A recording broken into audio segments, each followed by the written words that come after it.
አክብሮታዊ ሰላምታችን በያላችሁበት ይድረስ። የተወደዳችሁ የዱካ ሚዲያ ቤተሰቦች እነሆ የዕለቱ ዘገባዎችን ከዚህ በመቀጠል ማቅረብ ጀምረናል።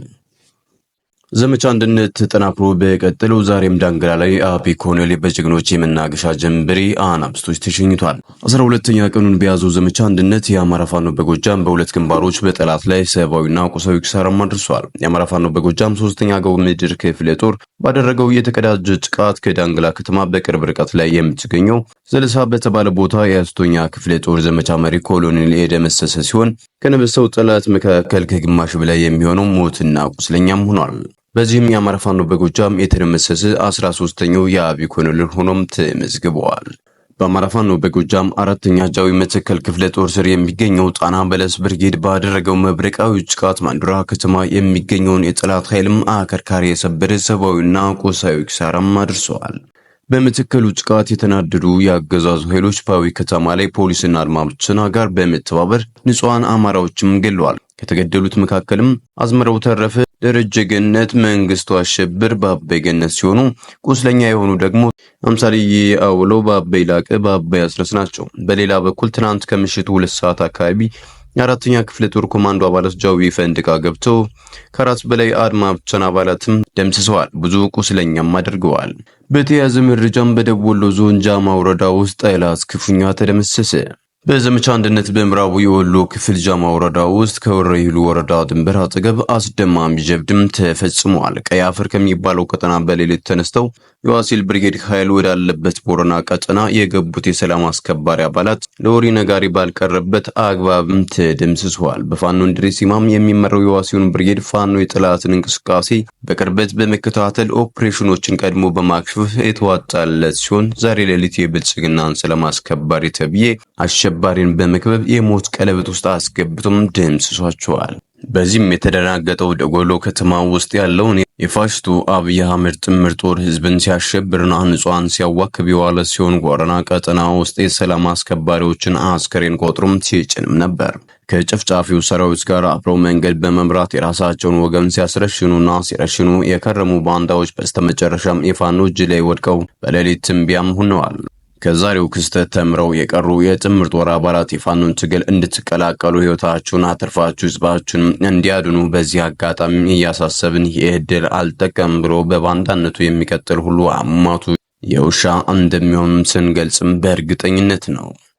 የኦሮሞ ስርዓት ሲደመር ብአዴን የጎንደርና የጎጃም አማራ ፋኖ አንድ እንዳይሆኑና የአማራ ትግል ለማኮላሸት ብዙ ደክሟል። እጅግም በጣም ብዙ ካርድ መዟል፣ እየመዘዘም ይገኛል።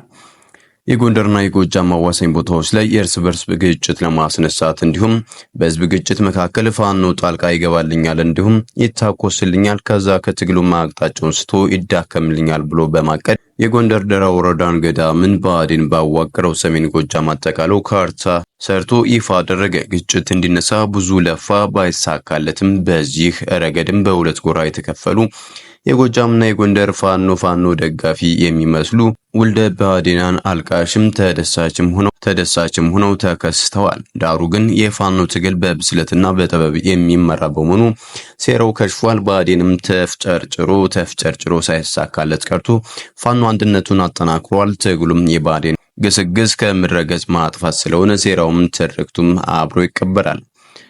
አማራ ወደ ነበረበት ክብሩና አንድነቱ ይመለሳል። ልብ በሉ። በዚህ ረገድ በጎንደርና የጎጃም ብአዴን ግን አልተጣላም። ባህር ዳር የሚኖሩ ከስርዓቱ ጋር ግንኙነት የሌላቸው አማራዎች በጎጥ የመመደብ ስራ ሁሉ በመስራት ከዛም የጎንደር አማራዎችን እየለየ በመግደል በማገት ንብረታቸውን በማውደም በጎጃም ፋኖ የተደረገ ለማስመሰል ብዙም ሰርቷል። በተቃራኒው የጎጃም አማራዎችም እየለየ ይገድል ነበር። ከዛም ጎንደር የጎጃሜን ገደለ፣ ጎጃሜ ጎንደሬውን ገደለ እያለ ትርክት እየሰራ ለመከፋፈል የሄደበት ርቀትም ነው። በዚህም ረገድ አሁንም የፋኖ ትግል ደጋፊ የሚመስል አልቃሽ እንዲሁም ደጋፊዎች አላጣም። ለቅሶንም ጭብጨባውንም የሚያስጀምሩ የኦሮማ የብአዴን የሚዲያ ሰራዊት ቢሆኑም እየተከተለ አብሮ ሚንጋጋ ግርግር የሚል ግሪሳ አላጣም ነበር። ሆኖም አልተሳካም። እንዲሁም የአማራ ፋኖ ትግል ሴራውን በማክሸፍ አንድነቱን ጠብቆ ገሰገሰ። እነዚህ ላይ የጎንደር የጎጃም አማራ ሆኖ ባህር ዳር ይሁን የትም ቦታ ብአዴን ይሁንም ብአዴንን ከደገፈ በየትኛውም ፋኖ እርምጃ ሊወሰድበት ይገባል። ትክክልም ነው። የፋኖ ደጋፊ ሆኖ እርምጃ ሲወሰድበትም የጎጤ ብአዴን ነው የተገደለ ብሎ የሚያለቅሰው ራሱ ኩል ብአዴን ነው፣ አንሰማውም። የኦሮሞማ ስርዓት ተጋላቢው ብአዴን በሰራው አማራን የመከፋፈልና በአንድ የማይቆም ባሪያ አድርጎ ለመጨፍጨፍ ለማዳከም እንደፈለገ ኦሮሚያ ክልል ያለው አማራ ለመጨፍጨፍ እንዲሁም ብአዴን ስልጣን ይደላደልለት ዘንድ የሰኔ 15ቱን ሴራ ሰርቶ ብዙ ጉዳት ማድረሱ ይታወቃል። ሆኖም አሁን ላይ ያን ትርክት በመምዘዝ በአማራ ፋኖ ትግል ለማስገባትና የአማራን አንድነት ለመሸርሸር የሚዲያ ሰራዊት በማደራጀት በጣም ብዙም ሰርቷል። እነዚህ ላይ በተወሰነ መልኩም ተሳክቶለታል። አንድነት በእጅጉ ፈትኖ የነበር ቢሆንም የጎጥ በሽታ በማያጠቃቸው አማራዎች ከሽፎበት ያሰበውን ሳይሳካ ቀርቶ አማራን አንድነቱን ጠብቆ እየገሰገሰም ይገኛል። በዚህም ረገድ የፋኖ ደጋፊ የሚመስሉ አልቃሾች ትርፍ አላገኝ ብለው እየተቀበዘበዙም ይገኛሉ። ብአዴን ኦሮሞማ ብአዴንም የሚዲያ ሰራዊቱ የፋኖን አንድነት ቢያዘገየውም የፋኖ እርስ በርሱ ሊያጋጭለት ባለመቻሉ ተስፋ ቆርጦ አሁንም ሌላ አጀንዳ እየፈበረከ ይገኛል። ቢሆንም አማራ አንድነቱን ጠብቆ እየተጓዘ ሲሆን በተቃራኒው ብአዴንም ሆነ ኦሮሞማ እየፈረሰ እየተበታተነ እየተደመሰሰም ይገኛል። በዚህ ሰሞን ደግሞ በዘመቻ አንድነት የፋኖ አደረጃጀቶች ባሳዩት ጥምረትና መናበብ ድንገተኛ ጥቃት በመክፈታቸው የተደናገጠው የኦሮሞማ ስርዓትና ብአዴን የጎጣ አጀንዳ በመምዘት የጎንደር ብአዴንን አንስቼ የጎጃሙን ብአዴን ተካው አይነት ሩጫ በመጀመርም እየተጣደፈም ይገኛል። በዚህም ረገድ የጎንደር ብአዴን ተነካብን እያሉ የሚያለቃቅሱ አልቃሽ ውልደ ብአዴናዊ የተከሰቱ ሲሆን በተቃራኒው የጎጃም ብአዴን ተተካ እያሉ የሚደሰት አልጠፋም። ይህን አጀንዳ አብይ ሲነድፈው ምን ለማሳካት አስቦ እንደሆነ ግን በንቃት መከታተል ያስፈልጋል። እኔም መላምቴን ላስቀምጥ። የጎንደር እንዲሁም የጎጃም ብአዴን ከሁለት ተከፍሎ ቢጠዛጠዝ የጎንደርና የጎጃም አማራ ፋኖን ጨምሮ ይከፋፈልልኛል፣ እንዲሁም የፋኖ ትግል አቅጣጫውን ይስታል፣ አንድ ሊሆን ስለሆነ ልዩነቱ ሊፈጥርልኝ ይችላል ብሎ አስቦ ሊሆን ይችላል። የወልቃይትን ጉዳይ እንደ ካር ሊጠቀምብን ሊሆን ይችላል። በዚህ ረገድ የጎንደር ብአዴን ከሌላው ብአዴን በተለየ ሁኔታ ለወያኔ ስስ ልብ የለውም ተብሎ ይታመናል። አብዛኛው የጎንደር ብአዴን ወያኔን አምርሮ ይጠላል።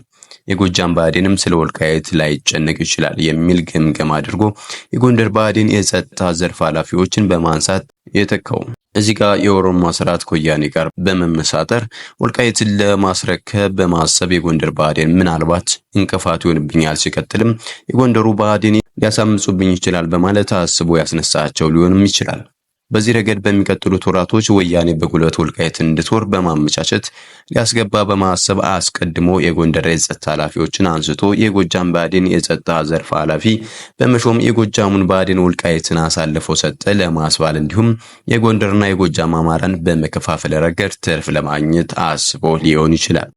በእርግጠኝነት አብይ ወልቃይትን ለወያኔ ለማስረከብ የደረሰበት ጊዜ ላይ እየደረስን ይመስለኛል። ለዛ ነው ብአዴን ጭምር ሊያዳክመው ሊከፋፍለው አንዱን ሻሚ አንዱን ሻሪ ለማድረግ የወሰነው እንጂ ሊያጠናክረው አይመስለኝም። ምክንያቱም ከባንዶ ደስዬ ደጀን እንዲሁም ደሳለኝ ጣሰው የበለጠ ታማኝና የጀርባ አጥንት የሆነ የብአዴን ሰንሰለት ያገኛል ብዬ አላስብም። በዚህም ውሳኔው ብአዴን በደንብ ፈርሶልናል። ሁሉም አማራ በአንድ በመቆም አንድነቱን በማጠናከር በፍጥነት የፋኖ አንድነትን እውን በማድረግ ብአዴንንም ኦሮሞማንም ከምረገጽ ማጥፋት መፍትሄ ነው። የአማራ ርስቶችም የሚጾኑትም ሆነ የሚመለሱት በብቸኛው የአማራ ፋኖ ትግል ብቻና ብቻ ስለሆነ መደራጀት፣ አንድነቱን የጠበቀ ግዙፍ ጦር መገንባት ያስፈልጋል። ወልቃይትም እስካሁን ያልተወረረችው አማራም በየትኛው የኢትዮጵያ ኮርነር መጨፍጨፍ የቀነሰው ፋኖ በመደራጀቱና በመፍራቱ ብቻና ብቻ መሆኑም የሚታወቅ ነው። ሰላም የተወደዳችሁና የተከበራችሁ የሚዲያችን ቤተሰቦች፣ ለሰዓቱ የነበሩን መረጃዎች እነዚህን ይመስሉ ነበር። በሌላ መረጃዎች እስከምንገናኝ በያላችሁበት ሰላም ቆዩልን።